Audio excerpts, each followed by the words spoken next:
মা যে পৃথিবীর সবথেকে বড় মিথ্যাবাদী তা আজকে প্রমাণ করে দেব।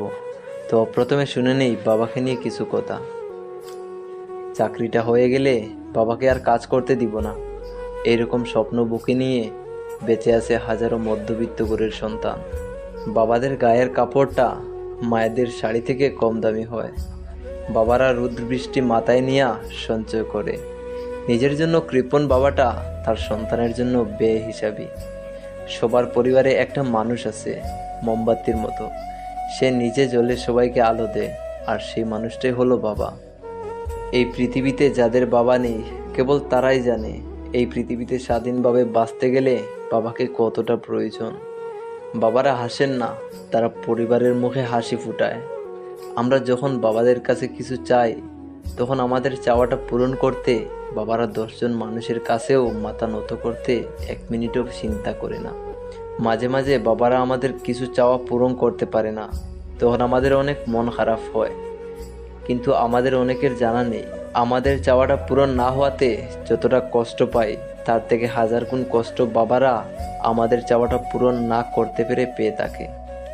বাবা শব্দটা 2টা অক্ষরের হলেও এই 2টা শব্দ 2টি পৃথিবীর সমান। আর এটা কখন বুঝবেন জানেন? যখন এই 2টা শব্দ আর আপনার পৃথিবীতে থাকবে না। 10 টাকা বাঁচাতে 2 কিলোমিটার পায়ে হেঁটে সন্তানের জন্য কিছু নিয়ে যাওয়া মানুষটার নামই হলো বাবা। বাবা মানে পরিচয়ের পতাকা, যার হাত ধরে হাঁটতে শেখা।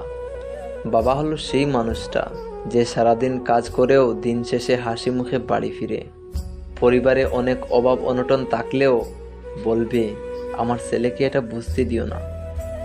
এই পৃথিবীতে বাবাই একমাত্র ব্যক্তি যে নিজের চেয়ে নিজের সন্তানকে এগিয়ে যেতে দেখতে চায়। প্রতিটি বাবাই নিজের সর্বোচ্চটুকু দিয়ে সন্তানের শখ পূরণ করার চেষ্টা করে দেখেন। তাই যদি কখনো স্বপ্ন পূরণ না হয় তাহলে বাবার উপর রাগ কইরেন না।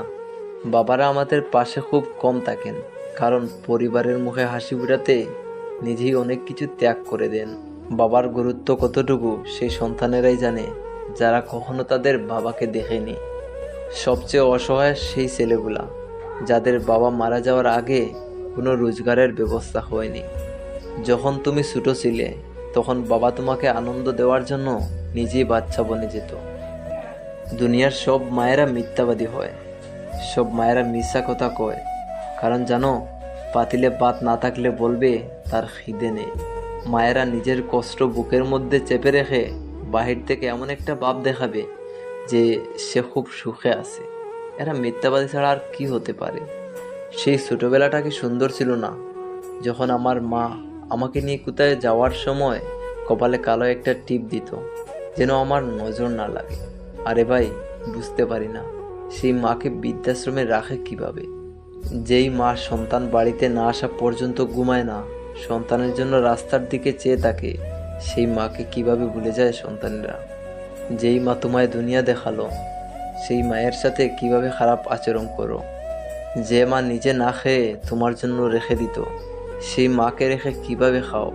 যে মা রবের কাছে তার ভালো না চেয়ে তোমার ভালো চাইতো, সেই মায়ের সাথে কিভাবে খারাপ ব্যবহার করো। ছোটবেলায় যে মা তোমাকে রেখে একলা ঘুমাতো না, আজ সেই মাকে বৃদ্ধাশ্রমে রেখে কিভাবে বাড়িতে ঘুমাও তুমি। আমি সেদিনই বুঝতে পেরেছিলাম যখন আমি অসুস্থ হয়েছিলাম এবং আমার মাথাটা মায়ের কুলে রেখেছিলাম। বুঝতে পেরেছিলাম মায়ের কুলটা কত বড় জিনিস। জীবনটা তখনই সুন্দর ছিল, ছোটবেলায় যখন মা ঘুরে বসি নিজের হাতে খাইয়ে দিত। একবার একটা ছেলে তার মাকে বৃদ্ধাশ্রমে রেখে বাড়ি ফিরছিল। বৃদ্ধাশ্রম থেকেও তার মা বলল, সাবধানে যাস বাবা। একমাত্র মাই পারে তার সন্তানকে নিঃস্বার্থভাবে ভালোবাসতে। কোথাও থেকে বাড়ি ফিরে সর্বপ্রথম মাকে ডাক দিই। হতে পারে মায়ের সাথে কোনো কাজ নেই, তবুও মাকে দেখার পরে আলাদা একটা শান্তি আসে মনে।